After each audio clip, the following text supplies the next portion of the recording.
Good afternoon, students. Now we will see the next part in geometry. Science 1, I have completed all the activities. Now I will complete this is the last activity from geometry. So we will complete our bridge course of Science 1. I have completed all of Science 1. Now with this topic, we will complete the bridge course of geometry also. So in this topic, you are going to see the theorem. Which theorem it is? The Pythagoras theorem. The Pythagoras theorem हा काय आहे? तर square of hypotenuse is equal to. आता this theorem is applicable only for right angle triangle. You have studied the types of triangles. Types of triangles पण आपण study केलेले आहेत. मग पायथागोरस थिअरम जो आहे तो कुठे स्टडी कशासाठी आहे? फक्त राईट अँगल ट्रायंगल मध्ये हायपोटेनसचा स्क्वेअर हा कशाच्या इक्वल असणार आहे? Hypotenuse square is equal to the square sum of squares of perpendicular sides. म्हणून इथं तुम्हाला hypotenuse square is equal to त्या ट्रायंगलचा बेस असेल तर base square plus height square असा लिहिता येणार आहे. मग राईट अँगल ट्रायंगल त्याच्यामध्ये हायपोटेनस थिअरम हा स्टडी केलाय तुम्ही आणि आता फक्त त्याची रिव्हिजन बघायची की हा थेरम आपल्याला भरपूर वेळेला यूज करावा लागतो जॉमेट्रीमध्ये. मग पायथागोरस थेरम हा काय आहे? तर राईट अँगल ट्रायंगल मध्ये यूज होणारा थेरम. पहिल्यांदा राईट अँगल ट्रायंगल मध्ये एक अँगल काय असतो? 90 डिग्रीज. 90 डिग्रीजच्या अपोजिट साईडला काय म्हणतो आपण? हायपोटेनस. 90 डिग्रीजच्या अपोजिट साईडला काय म्हटलं जातं? हायपोटेनस म्हटलं जातं. आता याच्यामध्ये मला एक एक्झाम्पल दिलेलं आहे. आता इथं हा ट्रायंगल काय आहे? In triangle A B C angle B is 90 degrees. Angle B is 90 degree.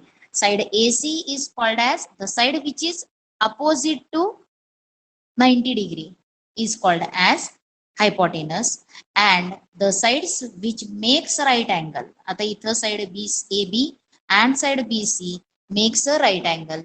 They are perpendicular sides. They are perpendicular to each other. AB is perpendicular to BC.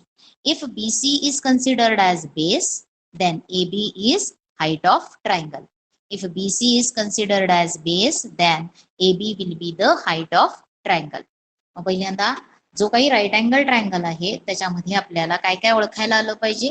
90 degree vertex. 90 डिग्रीच्या opposite असलेल्या साईडला काय म्हणायचं आहे? Hypotenuse. आणि आता right angle करणाऱ्या ज्या साईड्स आहेत त्याच्यातला एक जर बेस असेल ट्रायंगलचा तर दुसरी साईड काय असणार आहे? हाईट असणार आहे. आता from this figure which sides are perpendicular sides? Can you tell this? Which sides are perpendicular sides? Side AB is perpendicular to side BC. AB and BC are perpendicular to each other and AC side is hypotenuse. Now we will see the example. आता इथे right angle triangle त्याच्यामध्ये right angle करणाऱ्या साइड्सच्या length दिलेल्या आहेत. The length of sides making right angle are 9 centimetre and 12 centimetre.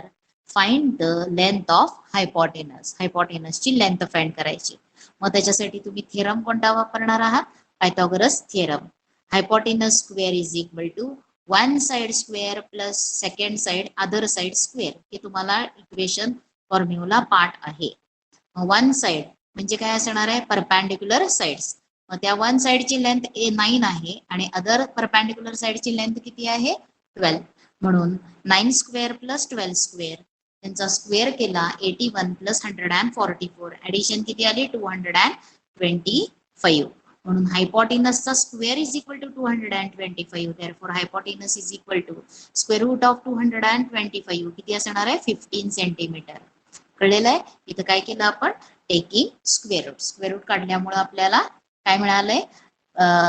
Hypotenuse is equal to 15 centimeters. Now we will see the next sum. And what is the next sum?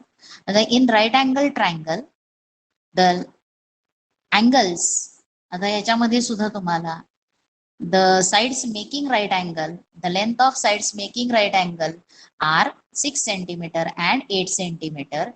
You have to find the length of hypotenuse. कर्णाची लांबी काढा म्हणजेच हायपोटेनसची length काढायची. म्हणून Pythagoras theorem लिहायचा. दिलेल्या perpendicular साइड्सच्या length घालायच्या. 6 square plus 8 square hypotenuse square is equal to किती येणार आहे ते 36 प्लस 64.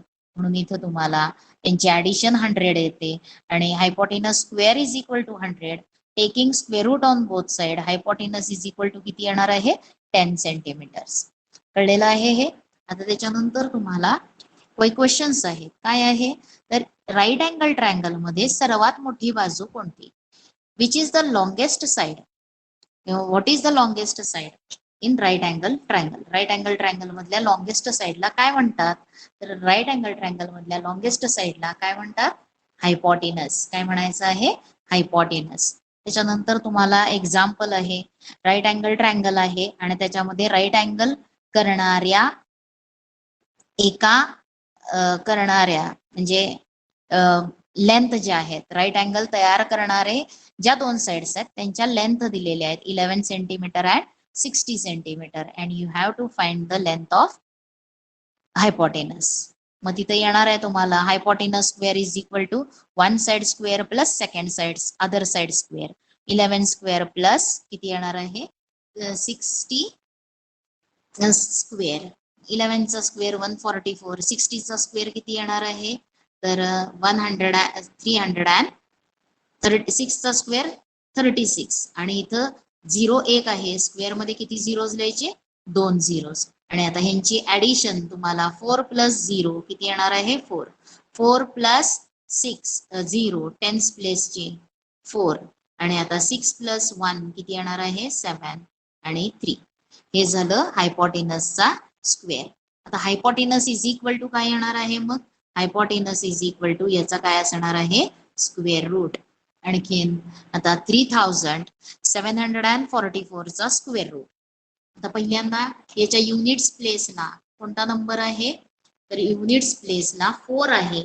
म्हणून तिथं तुमचा जो काही perfect square number square root जो असणार आहे तो कोणता असू शकतो 60 पेक्षा मोठा असणार आहे.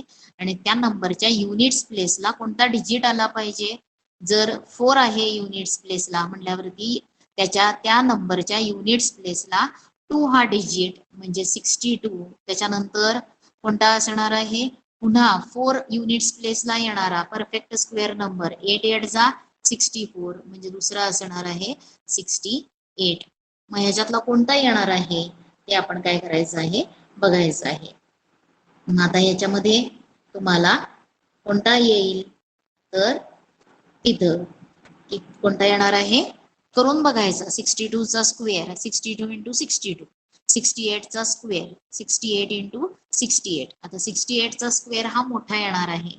6 8 जा किती असतं 48. 6 6 जा 36 प्लस 4 हा काहीतरी 4000 कितीतरी येणार आहे. मग 62 चा स्क्वेअर जर केला तर आपल्याला किती मिळणार आहे तर 3744. म्हणून हायपोटेनसची लेंथ ही किती येणार आहे हायपोटेनस इज इक्वल टू 62. कळलंय हे सब. आता त्याच्यानंतर तुम्हाला इथं क्वेश्चन कोणता दिलेला आहे बघा. इथं ट्रायंगलच्या साइड्सच्या लेंथ दिलेल्या आहेत तुम्हाला. The length of sides of triangle are 9 centimetre 12 centimetre 15 centimetre. आणि तुम्हाला काय करायचं आहे ह्या राईट अँगल ट्रायंगलच्या साइड्स आहेत का किंवा तो अशा साइड्स असलेला ट्रायंगल हा राईट अँगल ट्रायंगल असेल का हे काय करायचं आहे डिसाइड करायचं आहे. Decide whether the given sides are of right angle triangle आहेत का. आणि असेल तर काय फाइंड करायचं आहे तुम्हाला त्याच्यात मध्ये. तर जर असेल तर हायपोटेनस ची लेंथ किती आहे. आणखीन हायपोटेनस ची लेंथ किती आहे ते सांगायचं आहे. आणखीन परपेंडिक्युलर साइड्स आता हायपोटेनसची लेंथ किती आहे हे यावरून तुला कर्णांची लांबी ठरवता येते का. जर असेल ह्या तिन्ही साइड्स जर ज्याच्यामुळे राईट अँगल ट्रायंगल होत असेल तर can you decide the length of hypotenuse. त्याचा आन्सर येणार आहे येस. आणि हायपोटेनसची लेंथ ही किती असणार आहे हे नंतर आपण हे बघितलं की लगेच लक्षात येणार आहे. आता पहिल्यांदा first of all you have to decide whether the given sides are of right angle triangle are not. मग त्याच्यासाठी काय करणार, ग्रेटेस्ट साइड, आता 9, 12, 15 त्याच्यामधली ग्रेटेस्ट साइड कोणती आहे 15, त्याचा काय करायचं आहे square. Square of greatest side ते काढायचं 225, याला म्हणायचं इक्वेशन 1. आता रिमेनिंग साइड्स, रिमेनिंग स्मॉलर साइड्सच्या स्क्वेअर्सचा सम घ्यायचा, म्हणून काय येणार आहे 9 स्क्वेअर प्लस 12 स्क्वेअर. मग 9 चा स्क्वेअर किती आहे, 9 square is equal to 81 plus 12 चा स्क्वेअर 144. यांची ऍडिशन करायची, 4 प्लस 1 युनिट्स प्लेसच्या डिजिटची ऍडिशन 5, टेन्स प्लेसच्या डिजिट्सची ऍडिशन 4 प्लस 8 12 कॅरी 1 आणि 1 प्लस 1 2, याला इक्वेशन 2. आणि मग आता इथं फ्रॉम 1 and 2 काय लिहिता येणार आहे, from 1 and 2 15 square is equal to 9 square plus 12 square. बघा 15 स्क्वेअर सर्वात मोठी बाजू ही इतर दोन बाजूंच्या स्क्वेअर्सची ऍडिशन येते. देअरफोर काय म्हणणार आहात तुम्ही, therefore given sides are of right angle triangle. Right angled triangle कळलेलं आहे, given sides are of right angle triangle. आणि आता जर तुम्हाला इथं 15 चा स्क्वेअर म्हणजे ग्रेटर साइडचा स्क्वेअर, या राहिलेल्या दोन साइड्स, पहिल्यांदा 3 दिलेल्या साइड्स आहेत त्याच्यातली ग्रेटर कोणती आहे ती बघायची, त्याचा स्क्वेअर करायचा, त्याला इक्वेशन 1. आता राहिलेल्या ज्या दोन साइड्स आहेत त्यांच्या स्क्वेअर्सची काय करायची आहे ऍडिशन करायची आणि त्याला इक्वेशन 2. आता हे दोन्ही जर सेम आले तर तुम्हाला काय म्हणता येणार आहे, फ्रॉम 1 and 2 हे इक्वेशन लिहायला येणार आहे. आता हे जर दोन्ही सेम नाही आले तर काय लिहायचंय, याचं हे त्याच्या पुढे हे लिहायचं, पण मध्ये इक्वल टू साइनच्या तिथे काय लिहायचं आहे नॉट इक्वल टू. कळलंय. आणि मग द गिव्हन साइड्स मुळे ही कंडिशन सॅटिस्फाय होत नाही, देअरफोर गिव्हन साइड्स च्या मुळे राईट अँगल ट्रायंगल फॉर्म होणार नाही. मग काय लिहिणार आहात, given sides are not of right angle triangle. Given sides are not of right angle triangle नसेल त्यावेळेला, असेल त्यावेळेला काय असणार आहेत, आता इथं येत आहेत म्हणून the given sides are of right angle triangle. हे झालं पायथागोरस थिअरम. पायथागोरस थिअरम तुम्हाला काय करायचं आहे, थिअरम हा लिहायला आला पाहिजे आणि त्याचा सम्स आपल्याला सोडवायला आले पाहिजे. आपण सर्कल मध्ये सुद्धा तो यूज केलेला आहे. आता ह्याच्या पुढचा टॉपिक बघा काय दिलेला आहे तुम्हाला ह्याच्यात, तर याच्यामध्ये तुम्हाला ट्रिपलेट, पायथागोरसचं ट्रिपलेट दिलेले नंबर्स हे पायथागोरसचे ट्रिपलेट आहेत का ते बघायचं आहे. मग ट्रिपलेट असण्यासाठी सुद्धा आता हे जे आहे 3, 4, 5 हे पायथागोरसचं ट्रिपलेट आहे. म्हणजे आता पायथागोरसचं ट्रिपलेट कशाला म्हटलेलं आहे, तर त्याच्यामध्ये 3 नैसर्गिक संख्या असणार आहेत, नॅचरल नंबर्स, आणि त्याच्यातली मोठी संख्या जी आहे त्या मोठ्या संख्येचा काय करायचा आहे स्क्वेअर. मोठ्या संख्येचा स्क्वेअर हा इतर दोन नंबर्सच्या स्क्वेअर्सच्या ऍडिशन एवढा आला तर त्या 3 नंबर्सला काय म्हणायचं आहे, the 3 numbers are called as Pythagorean triplet. काय म्हटलेलं आहे त्यांना, पायथागोरियन ट्रिपलेट असं म्हटलेलं आहे. मग आता तुम्हाला इथे डिसाइड करायचं आहे, इथे एक एक्झाम्पल दिलेलं आहे 3, 4, 5 आणि 6, 8, 10 हे काय आहेत एक्झाम्पल्स आहेत पायथागोरियन ट्रिपलेटचे. मग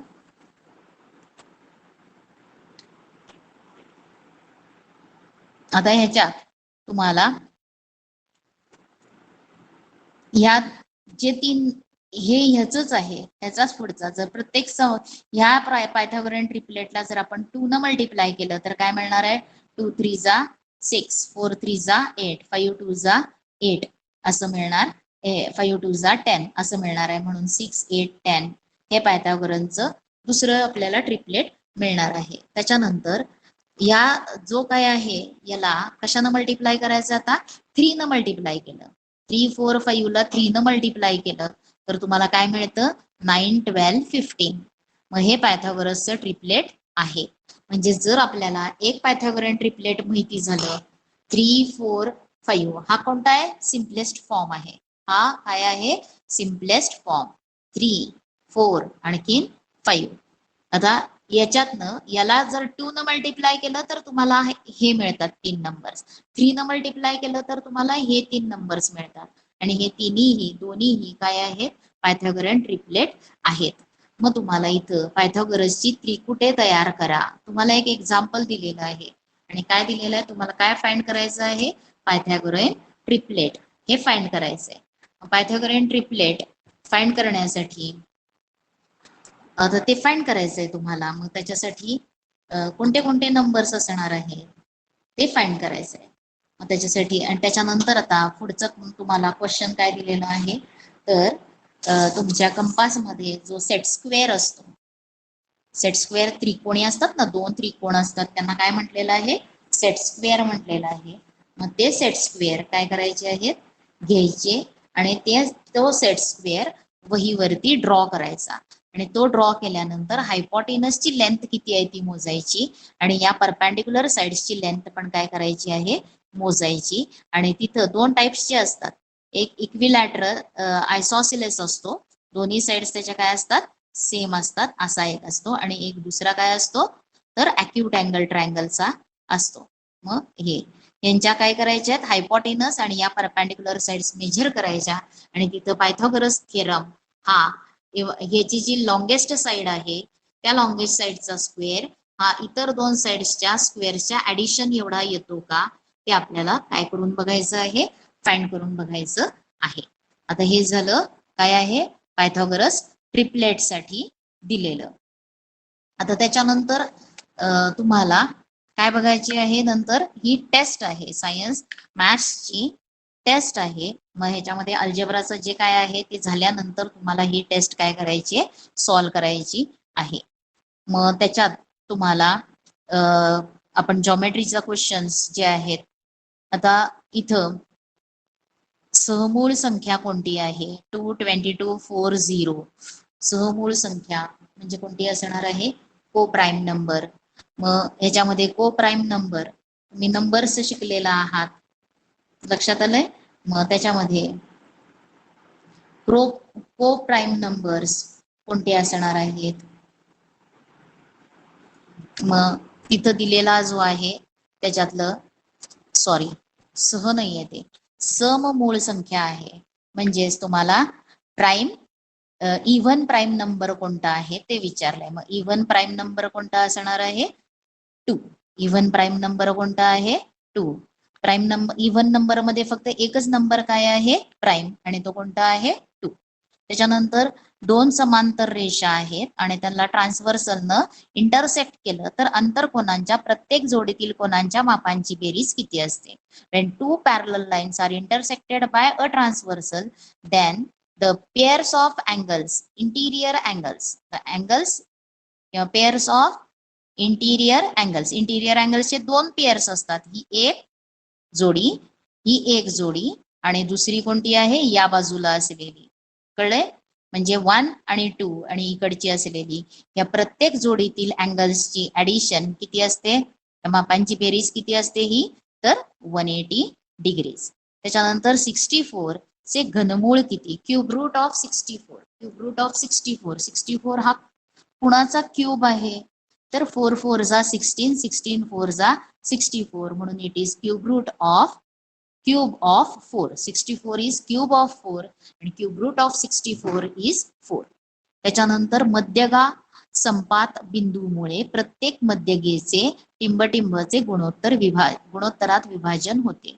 आता मध्यगा म्हणजे मेडियन्सचा ट्रायंगलला 3 मेडियन्स आहेत आणि त्या मेडियन्स एका पॉइंट मध्ये इंटरसेक्ट होतात. त्या पॉइंट ऑफ कॉन्करन्सला मेडियन्स आर कॉन्करंट आणि point of concurrence of medians is called as a centroid. त्याला काय म्हटलेलं आहे सेंट्रॉइड. आणि ती कशाने डिनोट होणार आहे सेंट्रॉइड जी आणि centroid G divides median in the ratio काय असणार आहे 2:1. Centroid G divides median in the ratio 2:1. त्याच्यानंतर इथं एक्सपान्शन आहे a - b whole bracket square आणि त्याचं एक्सपान्शन काय येणार आहे तर a² - 2ab + b² हे एक्सपान्शन. कोणाचं एक्सपान्शन आहे? ए मायनस बी होल ब्रॅकेट स्क्वेअरचं एक्सपान्शन. बघा ए स्क्वेअर मायनस 2ab प्लस बी स्क्वेअर. आता त्याच्यानंतर इथं तुम्हाला एक अल्जेब्रिक एक्सप्रेशन दिलेलं आहे 4a plus 5b plus 3a minus 5b. मग ते सिम्प्लिफाय करायचं आहे. म्हणजेच तुम्ही लाईक टर्म्स एकत्र घेणार. 4a प्लस 3a किती येणार आहे त्यांची ऍडिशन? 7a. आणि आता 5b मायनस 2b आपल्याला हे सॉल्व्ह करायचंय. 4a प्लस 5b आणि पुढं काय आहे? 4a आणि प्लस 3a एकत्र घ्यायचे प्लस 5b मायनस 2b ही तुमची पहिली स्टेप. या दोघांची ऍडिशन किती येणार आहे? 7a. या दोघांच्या मध्ये लाईक टर्म्स आहेत 5b मायनस 2b. मग यांची लाईक टर्म्स अपोजिट साइन्स आहेत त्यांना, म्हणून नंबर्सची काय होणार आहे? सबट्रॅक्शन. ग्रेटर नंबरचं साइन आन्सरला. 5 ला साइन आहे प्लस म्हणून आन्सरला साइन प्लस आणि 5 मायनस 2 येणार आहे 3b. हा त्याचा व्हेरिएबल लिहून टाकायचा. म्हणून आन्सर काय येणार आहे? 7a plus 3b. आता त्याच्यानंतर इथं तुम्हाला 2 ट्रायंगल्स दिलेले आहेत आणि 2 ट्रायंगल्स त्यांच्यामध्ये काही आयडेंटिकल सिम्बॉल्स दिलेले आहेत तुम्हाला आणि you have to write the test name of the test by which they are congruent. म्हणून कोणत्या टेस्टनं कॉन्ग्रुअंट आहेत? बघा which type of triangles they are? Right angle triangles. Hypotenuse is congruent. दोघांवरती आयडेंटिकल सिम्बॉल्स आहेत.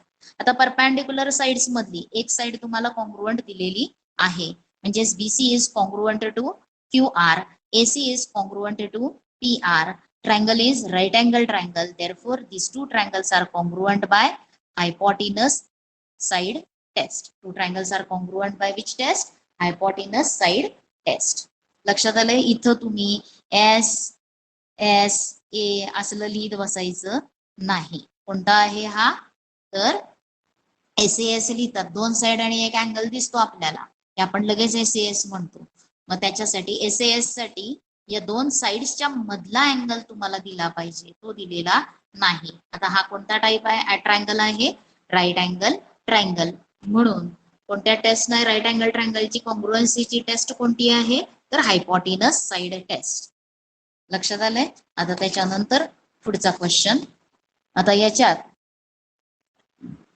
दिलेला आहे पुढं काय आहे?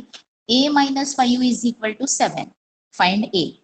हे equation linear equation in 1 variable आहे म्हणून हे फाइंड करायचंय. ए व्हॅल्यू फाइंड करायची आहे. 5 ला ट्रान्सफर करा. त्याला साइन काय येणार आहे? मग ट्रान्सफर केल्यावरती 5 ला साइन येणार आहे प्लस 7 प्लस 5. काय आन्सर येतं ते इथे लिहायचंय.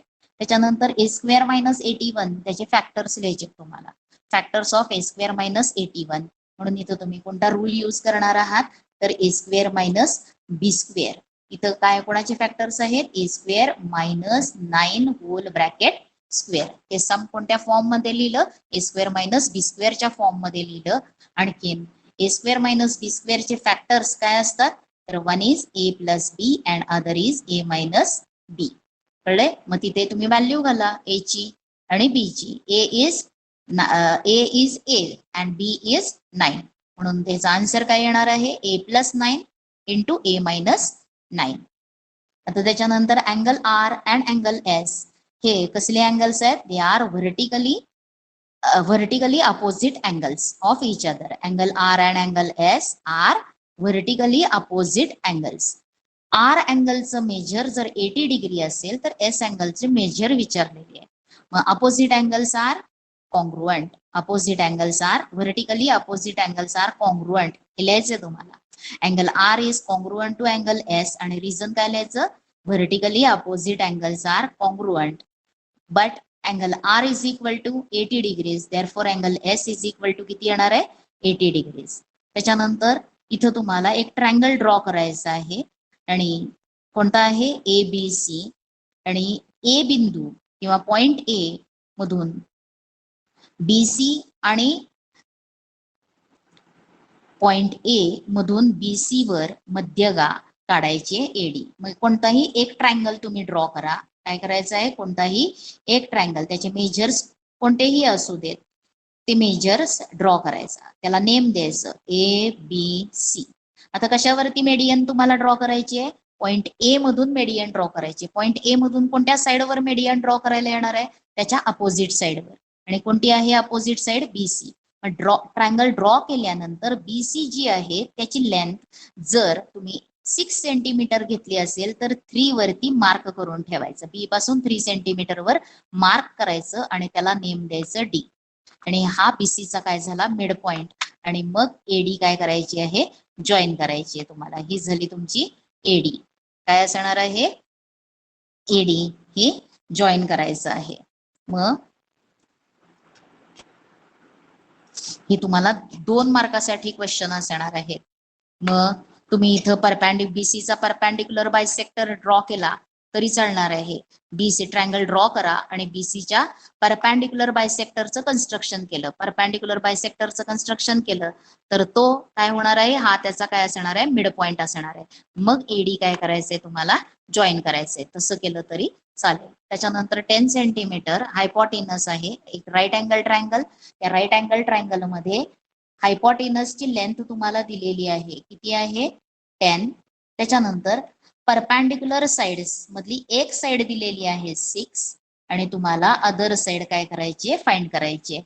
मग ट्रायंगल एक रफ फिगर ड्रॉ करायची, त्याला नेम द्यायचं, आणखीन पायथागोरस थिअरम यूज करायचा. मग पायथागोरस थिअरम जर यूज केला तर इथं तुम्ही ट्रायंगलला नेम दिलं पी क्यू आर. तर अँगल क्यू किती आहे?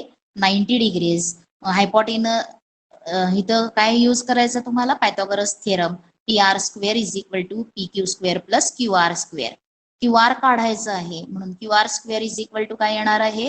P R square minus P Q square. 110च्या स्क्वेअर मधून 6चा स्क्वेअर मायनस करा आणि आन्सर फाइंड करा. त्याच्यानंतर हे सम जे आहे ते सम तुम्हाला इक्वेशन्स वरती आहे. दोघी जणी सेजल अँड सोनल त्यांच्या वयांची एजेसची addition sum of their ages दिलेला आहे 30 इयर्स. आणि आता त्या दोघींच्या एज मध्ये रिलेशन दिलेलं आहे. सेजल सोनल पेक्षा 2 वर्षांनी मोठी असेल तर सेजलचे वय किती वर्ष असेल? मग let the age of Sejal be x years. Today's age of Sejal be x years, Sonal be y years. मग एक्स हे कुणाचं अश्युम केलं तुम्ही? सेजल. वाय हे कुणाचं करायचंय? सोनल. आता यांच्यामध्ये पहिलं इक्वेशन फ्रॉम गिवन, पहिला डाटा जो आहे किंवा फ्रॉम गिवन इन्फॉर्मेशन एक इक्वेशन तुम्हाला लिहायला येणार आहे. Their sum is, their ages ची सम किती आहे? X plus y is equal to 30. हे तुमचं होणार आहे एक इक्वेशन. आणि आता फ्रॉम सेकंड कंडिशन कोणतं इक्वेशन लिहायला येणार आहे? सेजल ही सोनल पेक्षा, म्हणून Sejal x is equal to, Sonal पेक्षा ती 2 वर्षांनी मोठी आहे म्हणून वाय प्लस 2. मग आता हेच तुम्हाला या एक्सला वायला इकडे ट्रान्सफर केलं तर काय येणार आहे? X minus y is equal to 2. This is your second equation. आणि हे सायमल्टेनियस इक्वेशन सॉल्व्ह करायचे 1 आणि 2. दोघांची जर ऍडिशन केली तर वाय कॅन्सल होईल आणि 2x इज इक्वल टू तुम्हाला किती मिळणार आहे? 32. त्याच्यावरून x is equal to 32 upon 2 म्हणजे तुम्हाला किती येणार आहे? एक्स ची व्हॅल्यू 16 येईल. आणि इथं तुम्हाला कोणाचं विचारलेलं आहे? वय सेजलचं. कळलंय? त्याच्यानंतर इथं तुम्हाला एक ट्रायंगल ड्रॉ करायचा आहे आणि त्या ट्रायंगल कन्स्ट्रक्ट करण्यासाठी तुम्हाला मेजर्स दिलेले आहेत साइड्सचे. ए बी दिलंय, बीसी दिलंय. मग येणार आहे एक बेस ड्रॉ करायचा आणि कंपासचा यूज करायचा. त्या कंपासमध्ये बीसी एवढं डिस्टन्स घ्या, बी वरती सेंटर ठेवून आर्क ड्रॉ करा. नंतर एसी एवढं डिस्टन्स घ्या, ए सेंटर ठेवून आर्क ड्रॉ करणार. जर बेस ए बी ड्रॉ केलेला असेल म्हणजे जो बेस तुम्ही ड्रॉ कराल त्याच्यानंतर आता जर बीसी बेस घेतला तुम्ही किंवा एसी जर बेस घेतला तर इथं पॉइंट येणार आहे ए, इथं येणार आहे सी. मग ए बी डिस्टन्स कंपास मध्ये घ्या, आर्क ड्रॉ करा. त्याच्यानंतर बीसी डिस्टन्स कंपास मध्ये घ्या, सी वरती ठेवून आर्क ड्रॉ करा आणि पॉइंट ऑफ इंटरसेक्शनच्या आर्कला नेम काय देणार आहात? बी. आणि मग हे तुम्ही जॉईन करणार. त्याच्यानंतर ते केल्यावरती त्या साइड्स वरती लेंथ असले पाहिजे. त्याच्यानंतर इन दिस फिगर तुम्हाला 2 पॅरलल लाईन्स दिलेले आहेत. Line M is parallel to line N and line P is transversal. आता याच्यामध्ये ही जी इन्फॉर्मेशन दिलेली आहे त्याच्यामध्ये बी ला अपोजिट अँगल जो आहे त्याची मेजर दिलेली आहे 80 डिग्रीज. आणि तुम्हाला काय फाइंड करायचं आहे? From the given information find the value of A and B. मग आता फ्रॉम गिव्हन काय म्हणता येणार आहे? Angle B is equal to angle measure of angle B equal to 80 degrees आणि रिझन काय लिहिणार व्हर्टिकली अपोजिट अँगल्स. आता अँगल बी आणि angle A which type of angles they are alternate angles. म्हणून ए सुद्धा बी एवढा असणार आहे आणि ए ची मेजर सुद्धा किती असणार आहे 80 डिग्रीज. आता त्याचबरोबर हा 80 डिग्री आणि अँगल ए कसले अँगल्स आहेत करस्पॉन्डिंग अँगल्स. हे रिझन लिहिलं तरी चालणार आहे आणि अँगल ए ची मेजर किती येणार आहे 80 डिग्रीज. त्याच्यानंतर तुम्हाला ही संख्या रेषेवरती दाखवायचे आहेत. मग संख्या रेषेवरती दाखवत असताना तुम्ही हे स्टडी केलंय आणि आता सुद्धा तुम्ही बघितलेलं असेल तरी पण मी फक्त आता तुम्हाला सांगणार आहे. आता इथं तुम्हाला एक नंबर लाईन ड्रॉ करायची आहे. त्या नंबर लाईन वरती 0च्या उजव्या बाजूला पॉझिटिव्ह नंबर्स दुसऱ्या बाजूला निगेटिव्ह नंबर्स. आता इथं डिनॉमिनेटर बघायचा दोन्ही नंबर्सचा काय आहे 3. म्हणून तुम्ही याला जर 0 म्हटला तर काय करायचं आहे लेफ्ट हँड साइडला तुम्हाला जास्तीत जास्त किती जायचंय -4 आहे म्हणजे तुम्ही -5 पर्यंत जावा आणि राईट हँड साइडला तुम्हाला पॉझिटिव्ह 5 हा आकडा आहे म्हणजे त्याच्यापेक्षा एक जादा. म्हणून इथं इक्वल डिस्टन्स वरती काय करायचे आहेत मार्किंग्स करायचे आहेत आणि ते मार्किंग्स 1 2 3 4 5 आणि एक जादा 6. आता नंबर्स यांना नंबर द्यायचा आहे आपल्याला. आता डाव्या बाजूला लेफ्ट हँड साइडला किती द्यायचे आहेत तर 5 जायचं आहे 1 2 3 4 आणखीन 5. आता यांना आपल्याला नंबर द्यायचा ह्या पॉइंट्सला. आता तो नंबर देताना 1/3 लिहायचं. इथं 2/3 नुसतं 1 2 3 4 5 असं लिहायचं नाही. 1/3 2/3 आणि 3/3 म्हणजे काय असणार आहे 1. 3/3 म्हणजे काय येणार आहे 1. त्याच्यानंतर इथं काय असणार आहे 4/3 हा असणार आहे 5/3 आणि हा नंबर तुम्हाला इथं दाखवायचा आहे. त्याच्या पुढचा 6/3 आणि 6/3 म्हणजे काय असणार आहे 2. 6/3 म्हणजे किती असणार आहे 2. कळलंय. त्याच्यानंतर आता डाव्या बाजूला नंबरिंग करायचं आहे. -1/3 -2/3 त्याच्यानंतर -3/3 म्हणजे किती येणार आहे -1.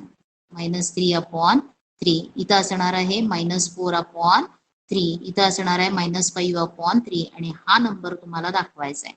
म्हणून ह्यांना तुम्ही नेम देणार. हा पॉइंट आहे ए आणि हा पॉइंट बी.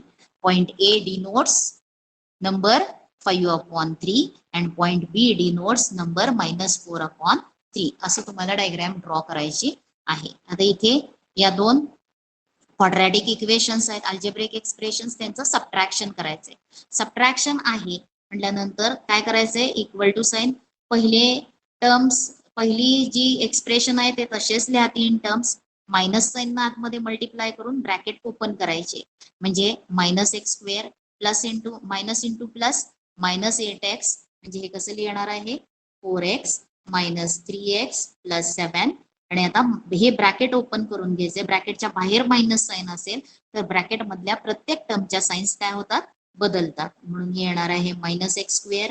इथं प्लस असेल तर इथं -8x इथं मायनस असेल तर इथं प्लस. आणि नंतरचं काम काय आहे तर लाईक टर्म्स एकत्र घ्यायचे त्यांच्या साइन सकट. मग 4x² हे किती येणार आहे -x². हे किती येणार आहे मग नंतरची लाईक टर्म कोणती आहे x ची -3x -8x आणि मग कॉन्स्टंट टर्म्स +7 +5 आणि हे सिम्प्लिफाय करा तुम्हाला आन्सर येईल. आता त्याच्यानंतरचं पुढचा क्वेश्चन जो आहे त्या क्वेश्चन मध्ये तुम्हाला एक डायग्राम दिलेली आहे. त्या डायग्राम मध्ये सर्कल सेंटर कोणता आहे सर्कलचा O आणि AB ही काय आहे कॉर्ड. OP ही काय आहे कॉर्ड वरती सेंटर पासून perpendicular. Segment OP is perpendicular on chord AB हे दिलंय. आता AB ची लेंथ तुम्हाला दिलेली आहे 48 सेंटीमीटर. OP ची लेंथ दिलेली आहे 7 सेंटीमीटर आणि तुम्हाला फाइंड करायची आहे रेडियस. मग रेडियस फाइंड करण्यासाठी काय करणार तुम्ही एक ट्रायंगल कन्सिडर करायचा कोणताही ट्रायंगल OPB करा किंवा OPA. आता पहिल्यांदा OP is perpendicular on AB. OP is perpendicular on AB therefore P is midpoint of AB. ही प्रॉपर्टी आपण बघितलेली आहे. Perpendicular drawn from centre to the chord bisect the chord therefore AP equal to PB equal to काय असणार आहे AB च्या half. म्हणून इथं पीबी इक्वल टू किती असणार आहे 48च्या हाफ म्हणजे किती येणार आहे ते 24. त्याच्यानंतर ओपीची लेंथ दिली आहे तुम्हाला किती आहे ती 7 सेंटीमीटर आणि या ट्रायंगल ओपीबी मध्ये हायपोटिनस राईट अँगल ट्रायंगल आहे हायपोटिनस आहे ओ बी आणि ओ बी ही काय आहे रेडियस म्हणून पायथागोरस थेरम यूज करा आणि रेडियस फाइंड करा. त्याच्यानंतर तुम्हाला इथं काय दिलेले आहेत अल्जेब्रिक एक्सप्रेशन्स आहेत त्यांचं काय करायचंय मल्टिप्लिकेशन करायचंय. मग मल्टिप्लिकेशन करत असताना एक्स स्क्वेअरनं या ब्रॅकेटला मल्टिप्लाय करा -1 पुन्हा या ब्रॅकेटला मल्टिप्लाय करायचं म्हणजे हे सम लिहिताना कसं लिहायचं आहे एक्स स्क्वेअर -4x + 8 पहिला एक्सपांड करायचं इंटू काय असणार आहे एक्स स्क्वेअर नंतर म्हणजे आता ह्याच्यामध्ये मायनस ह्याला साइन काय आहे मायनस म्हणून -1 लिहिलं तरी चालेल. आणखीन मग किंवा हा एक्स स्क्वेअर पहिल्यांदा लिहा एक्स स्क्वेअर इंटू हे पूर्ण ब्रॅकेट -1 इंटू काय असणार आहे हे पूर्ण ब्रॅकेट आणि मग लाईक टर्म्स मल्टिप्लाय करा आणि मग लाईक टर्म्स एकत्र घ्या. X square into x square किती येणार आहे x⁴ -4x⁻³ आणि काय करणार आहात आता किती येणार आहे +8x² -x² minus into minus +4x आणि -8. आता तुम्हाला x⁴ x³ टर्म आहे का इथं नाही मग ती तशीच 4x⁻³ x² या दोन टर्म्स आहेत त्यांच्यामध्ये सिम्प्लिफिकेशन करायचं +7x² +4x -8 आणि हे लिहून झाल्यावरती तुम्हाला त्याची फाइंड काय करायची आहे डिग्री फाइंड करायची.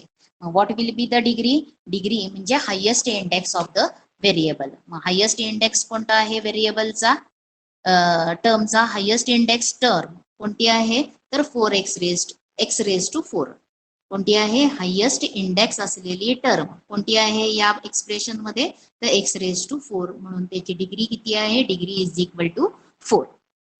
कळलेलं आहे. हा दिल्यानंतर ही टेस्ट तुम्हाला सॉल्व्ह करायची आहे.